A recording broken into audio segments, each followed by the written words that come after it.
Are we in a simulation? Could our longing for spiritual awakening be a programmed part of that simulation? Or is it a true call from beyond this reality's alleged digital borders? Today, we're going to look at ancient wisdom and cutting edge theories to try and uncover the truth about this reality.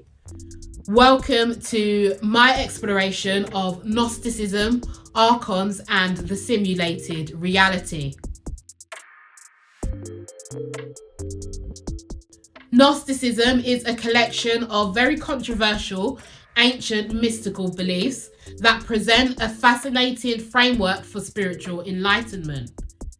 It originated in the early Christian era, and its followers believed in a dualistic universe where both extreme corruption and extreme purity occupied the same space.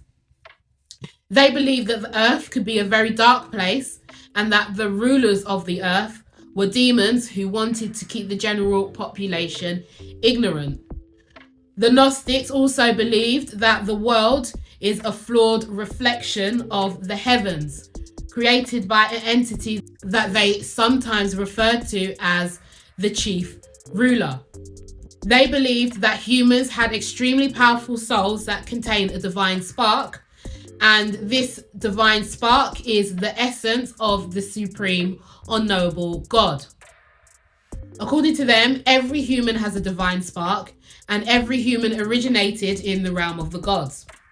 The chief ruler, or the devil, knows how special humanity is, and he is extremely jealous of us. So he used desire to tempt the human out of the spirit realm and trapped us twice into the prison of the material world and the prison of the physical body. The Gnostics called this the two tombs. Such radical beliefs put the Gnostics at odds with mainstream religious doctrines, and this led to extreme persecution and the destruction of most of their writings. However, we still know a considerable amount from the fragments that have survived, and these documents offer a more sophisticated understanding of humanity's cosmic struggle for spiritual emancipation. Among the surviving texts was a book called The Hypostasis of the Archons. Hypostasis is an ancient Greek word that roughly translates into foundation or reality. And Archons is also a Greek word that translates into authority or rulers. So the text, originally called The Hypostasis of the Archons, is usually called The Reality of the Rulers. It begins with a retelling of the Genesis creation story, but with a distinctly Gnostic twist. The text describes the emergence of a low-level god that rules over this world. Back then, they called him Yaldabaoth, Sakla, Samael, and the Demiurge. Today, we call him Satan, Iblis, Beelzebub, Lucifer, the devil, and so on and so on. He is the symbol of supreme ignorance, and he has no connection to the one true God. This meant that he could not exist in the heavens. So his mother, the goddess of wisdom, threw him out into the abyss. In his isolation, he ignorantly believed that he was the only God, and he developed a massive superiority complex. The Reality of the Rulers says, he, Yaldabaoth, said, "I am God, and there is no other God besides me." For he is ignorant of the place from which he had come. So, symbolically, of course, we have this psychopathic king of ignorance floating around in the cosmos without a kingdom.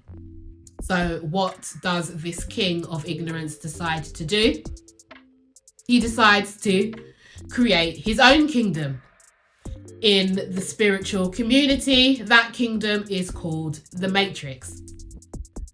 The devil had to find a way to entice divinity out of the heavens and into the matrix. And I'm going to attempt to explain how he did that. So, everything is energy and everything is connected to everything else. The entirety of all existence is composed of frequency waves. These waves exist on a scale that modern science calls the electromagnetic spectrum. Visible light, aka the human experience, is only 0.005% of the electromagnetic spectrum. And the human eye can only see a tiny part of that 0.005%. So you, in your highest expression, are actually everywhere all at once. But this human body is a filter designed to block out approximately 99.995% of all creation.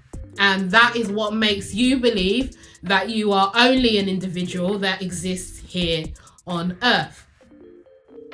The Earth is the physical plane, and just like there are 7 colours in the rainbow and 7 tones in a musical scale, there are 7 planes of existence in the spectrum of creation. The slowest plane of existence is the physical plane, and the quickest plane of existence is the divine plane. In the divine plane, energy returns to the great creator quickly and with extreme ease. And on the physical plane, energy returns to the great creator slowly and with great difficulty. The diagram shows the process of spirit getting enticed down into physical matter. The devil uses the vibration of desire to entice spirit out of the heavens into physical matter. On the way down, spirit crosses the crucial boundary of desire and becomes entangled with a human body. And eventually, spirit conquers each plane of existence and returns back to the Father from where it came. Next, the devil had to create a body to trap spirit. So, how did he do that? Imagine that there was a programmer with highly advanced knowledge that decided to put together a digital simulation. That programmer would basically have the laws of physics at their fingertips. And what if inside that simulation, that programmer made semi-self-aware individuals? That programmer would have basically created a universe. And that creator would have the power that we have written down in most religions as being a god. Many people typically assume that demons are fallen angels that were cast out from heaven with the devil right before the serpent's temptation of Adam and Eve. But there is no such story in the Bible. The only description of anything similar is in Revelations chapter 12, verse 9, which is a description of how Satan fell from heaven. However, that happened long after Eden. The idea of fallen angels actually comes from the epic Paradise Lost by John Milton, if you want to look it up. However, the Sumerians of ancient Mesopotamia had many stories of beings with highly advanced knowledge who wanted to produce a slave race capable of working and learning, but far inferior to them in terms of strength, size, and intelligence. These beings are called the Anunnaki. The Anunnaki had access to advanced technology and decided to genetically modify with the essence of a male primate and inseminate it into the womb of an Anunnaki woman. After 9 months of waiting, the Anunnaki offspring was born. According to the Sumerians, it was a male with tanned reddish skin called Adamu. In Revelations, it says, and the one who sat there had the appearance of jasper and ruby. A rainbow that shone like an emerald encircled the throne. In ancient Jewish texts, like the Dead Sea Scrolls, they describe demons as the spirits of dead Nephilim giants who died in the Great Flood. This explanation also appears in Genesis in chapter 6. It says, when the human beings began to increase in number on the earth and the daughters were born to them, the sons of God saw that the daughters of humans were beautiful, and they married any of them that they chose. Then the Lord said, my spirit will not contend with humans forever, for they are mortal, and their days will be 120 years. The Nephilim were on the earth in those days, and also afterwards, when the sons of God went to the daughters of man and had children by them. The sons of God, aka angels, who possess advanced knowledge, crossed a crucial boundary of desire and decided to have offspring. So their DNA would inevitably become entangled inside a human body. So if we connect the dots, we have a collection of scriptures and ancient mythologies that tell us that higher dimensional beings crossed a specific boundary and got entangled into a human body. A body that was ultimately created for work and slavery. I believe that advanced entities used holograms to create this reality. I believe that we live in a hyper-realistic holographic reality that was created by the devil. This hologram is very convincing, so much so that what we observe to be physical isn't physical at all. And what we observe as solidity is an illusion created by the decoding process of the brain through the 5 senses.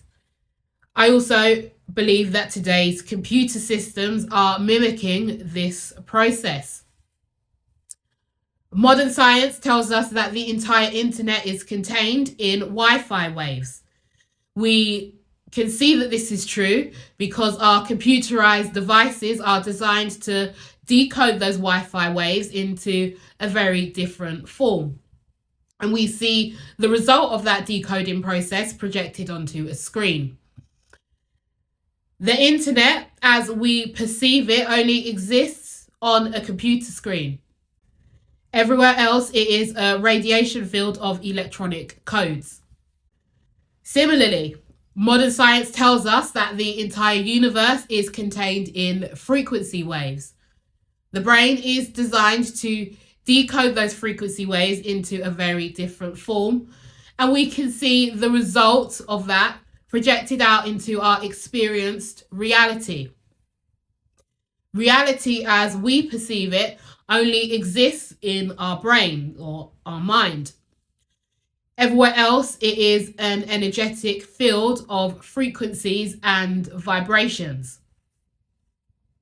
The brain has specific areas that are designed to decode the different senses. It then fuses that information together so that we can see it projected out into our perceived reality. In that way, our minds are like computers that are constantly decoding a virtual reality simulation. So the devil knows that if you control the mind, specifically the mind's perception, then you can control reality. When consciousness agrees into incarnating onto the physical plane, the spirit then enters into a fetus. While that fetus is in the womb, it is subject to perceptual programming via the mental and emotional state of its mother.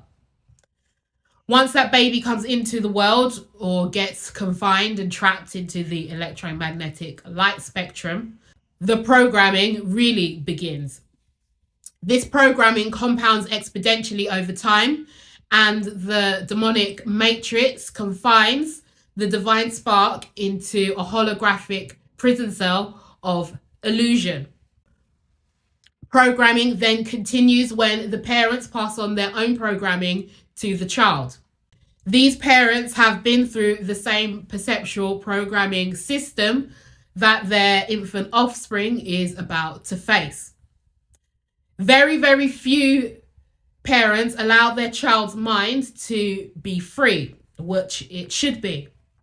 We should all be free and encouraged to pursue our own sense of reality. But if we had 8 billion plus individual minds pursuing their own senses of reality, then that would shatter the illusion of the matrix. So instead, the divine spark is given about 3 or 4 years before it gets entered into the next stage of perceptual programming. We call it the education system. And there, the child is met by an authority figure who symbolizes big government. We have called them teachers, but in reality, they are just advanced programmers. And they teach the divine spark their version of history, maths, science, etc., etc. And the divine spark slowly becomes a possession of the matrix. Exams constantly measure the level of programming downloaded. And the higher the degree of programming, the bigger the reward.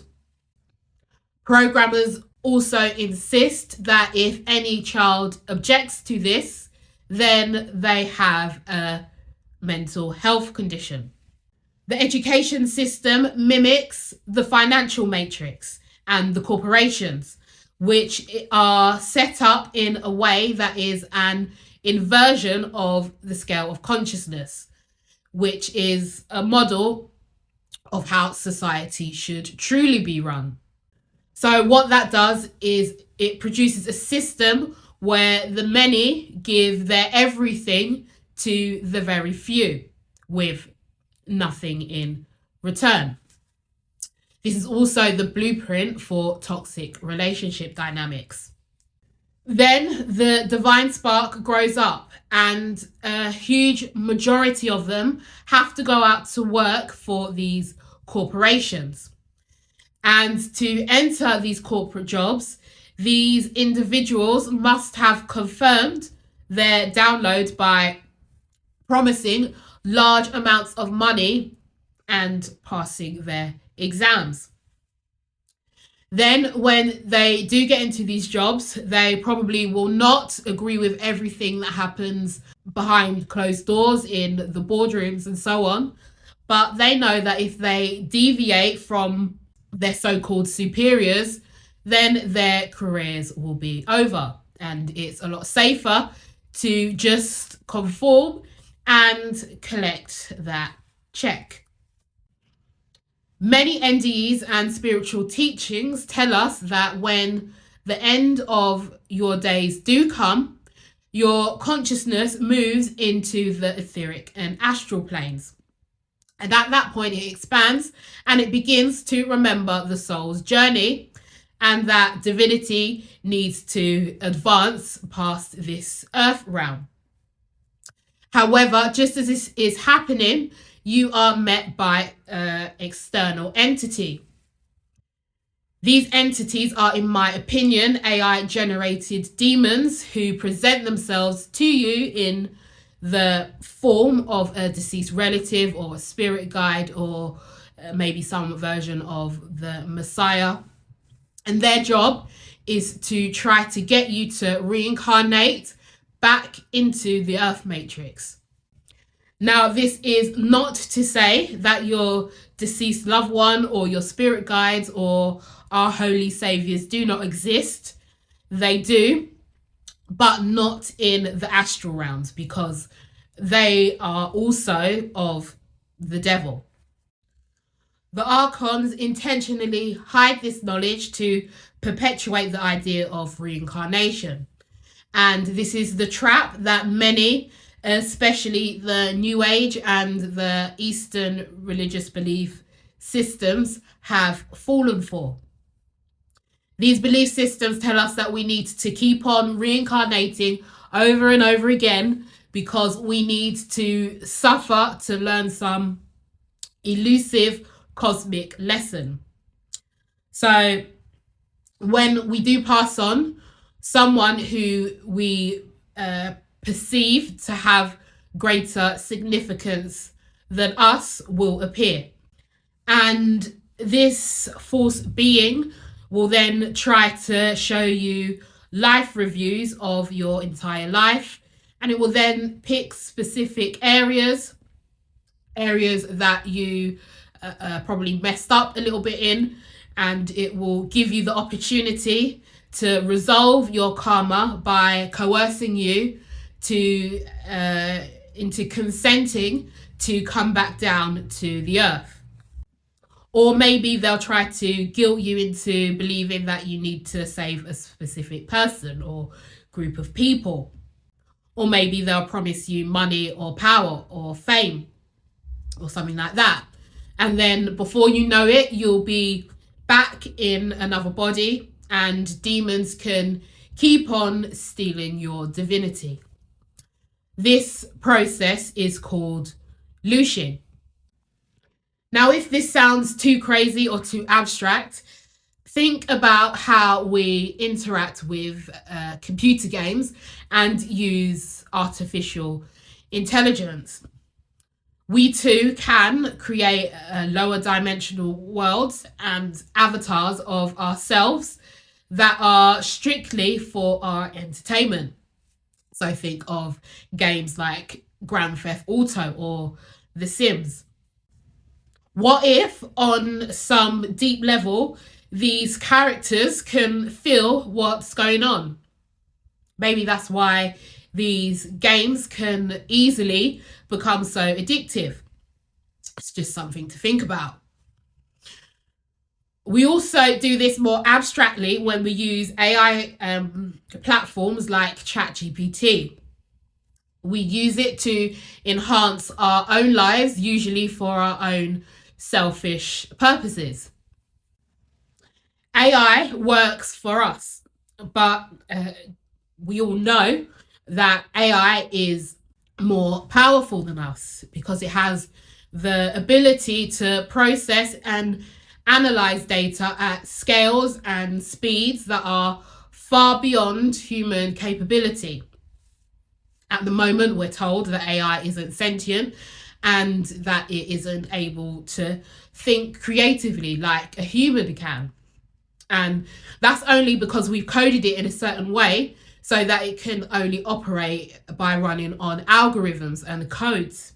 And this is left brain logic.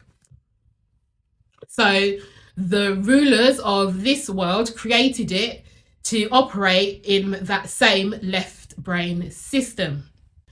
But we have slowly started to think more and more creatively, and we're starting to recognize our own power, and we're realizing that we are perhaps more powerful than whatever created these meat suits, which is why we are currently in the midst of a mass awakening.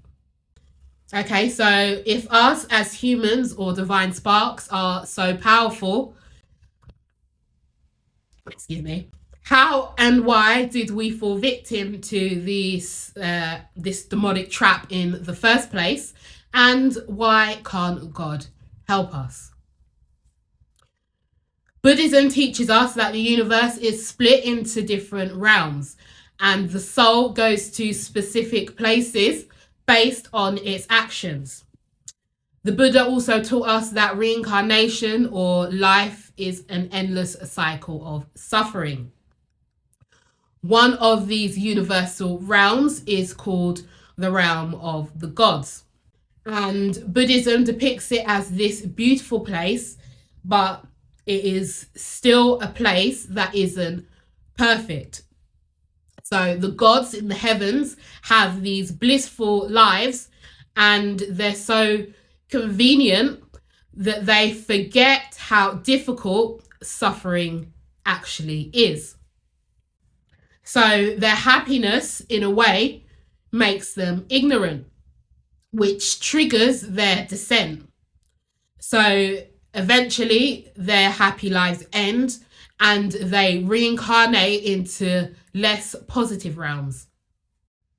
God allows this because he is so unconditionally loving that he will support any choice, conscious or unconscious, that the soul makes. Meaning that he will even support you in believing that suffering isn't that bad. That's how much freedom God gives to you. The truth is that your reality is always in your hands. So if you're not happy with your reality, then it's up to you to make the choice to become clear as to what beliefs you have that have perpetuated your experienced reality up onto this point.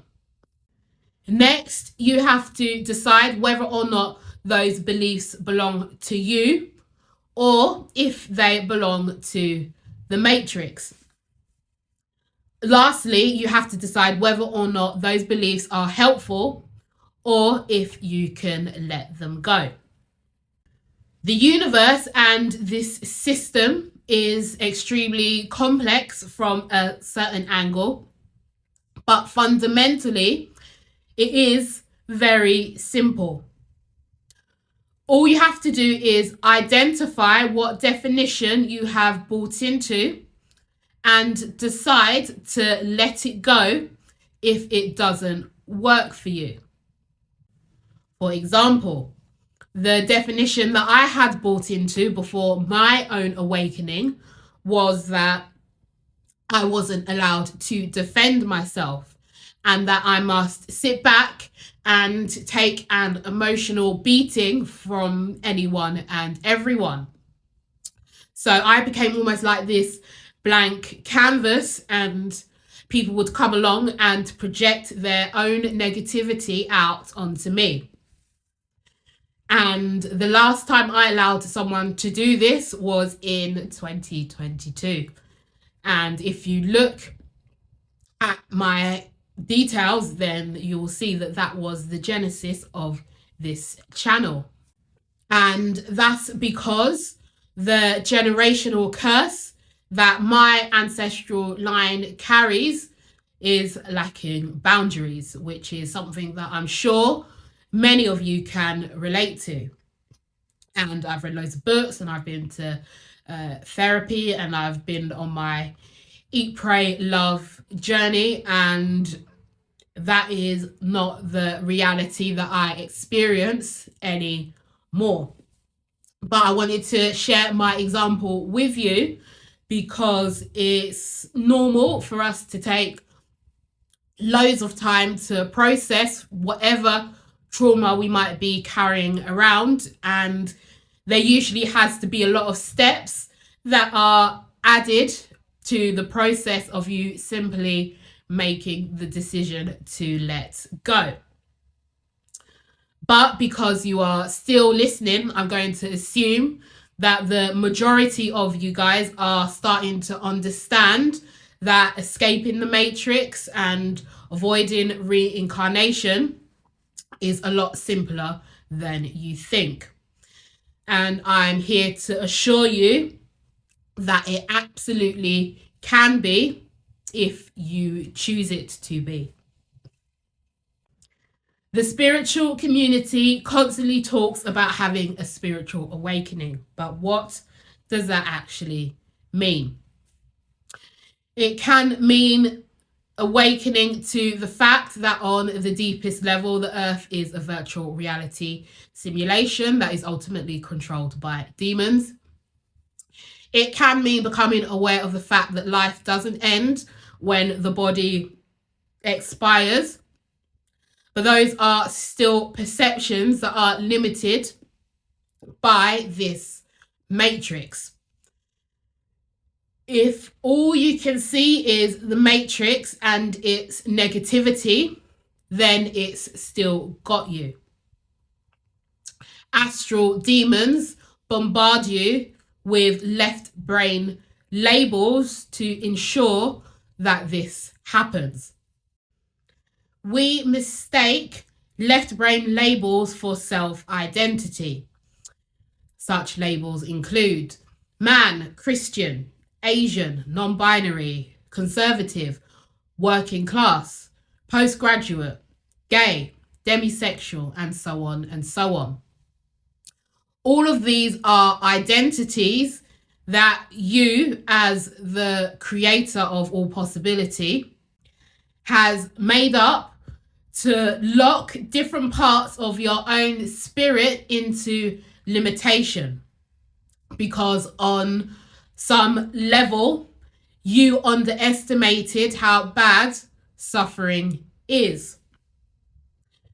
During a spiritual awakening, you slowly begin to realize that one, suffering in a matrix is not an exciting learning experience. It is that bad.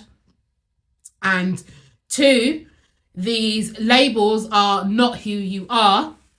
They are experiences you are having. Demons spend a lot of time exploiting your attachment to these labels because they want to lock you into survival mode. So they force all of us to self-identify and encourage us to constantly attack and reject other parts of ourselves that have a different perceived identity. All of this is a distraction tactic that will ultimately drive you insane, which is great for them because you won't be a threat to their dark agenda. To avoid this, you need to remember that you are not your human label. You are a divine spark that needs to remember that it is part of God's infinite consciousness. When you make that connection, your true identity, which is the creator of all possibility, will finally wake up from its long and inconvenient nap. The body and the earth are not literal prisons. They are perceptual prisons. The matrix is a trap, and a trap isn't something that you try to fix, because a trap is purposely designed to be destructive. A trap is something that you need to escape from and avoid permanently.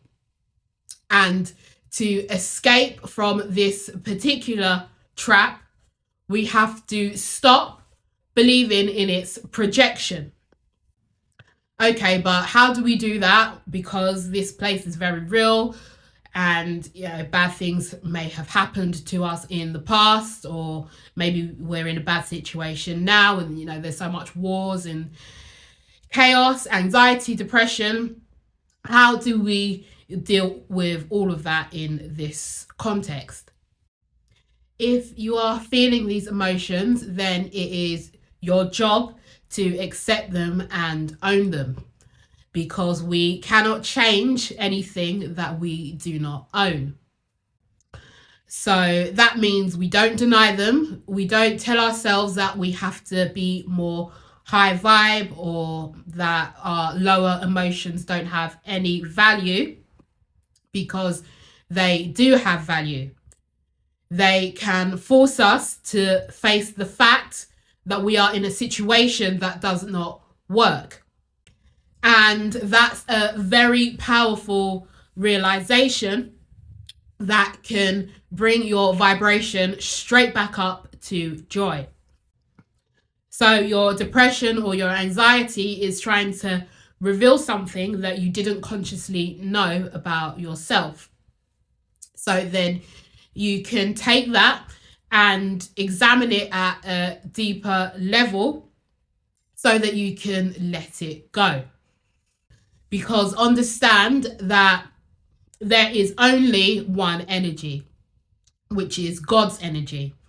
And unfortunately, sometimes we experience that energy as grief and as depression or as anxiety because we filter it through belief systems that are out of alignment with God.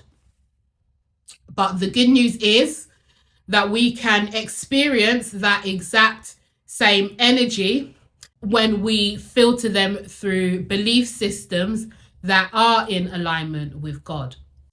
So, for example, feeling shame can be a beneficial tool, and you, as a spiritual master, can make the choice not to internalize shame or use it as an excuse to deem yourself unworthy or to project your shame out onto other people or belief systems. You can acknowledge that shame is just a signal that indicates that you are holding on to a belief system somewhere that doesn't work for you. And you can then identify that belief system and let it go. If you were truly unworthy, trust me, you wouldn't exist. God does not create mistakes. So if you exist in whatever form, then God obviously believes that you need to be here in existence in order for the universe to be complete. This is why never under any circumstance must you consume any of the knowledge and think, okay, I'm depressed and this place is hell and I need to stop my own existence in order to escape. Because that mindset is out of alignment with the truth. And what creation will do is bring you back, unfortunately, and put you into the exact same situation until you do realize the truth, which is that you are worthy and you don't need a matrix to validate you, because God himself has validated you by giving you life. And once you begin to accept that fact, then everything else on the outside world will take care of itself. To help you come to this realization, I have created this course for the small price of $3,000. I'm joking. I'm just joking. I'm gifting you a free PDF summarizing all of my spiritual knowledge. And after you download it on Gumroad, you can join my secret Discord where I will update that document and add to it all the time so that you can download the PDFs and so on at your own convenience. And if you have any questions, you can leave them in the Discord and I promise to answer them in my live streams. I'll also leave a list of further books and resources that you can purchase to explore the subjects that I have spoken about in more depth. I've also got tons of high vibe content on my channel, so be sure to watch my video, especially this one, which will show you how to raise your vibration permanently.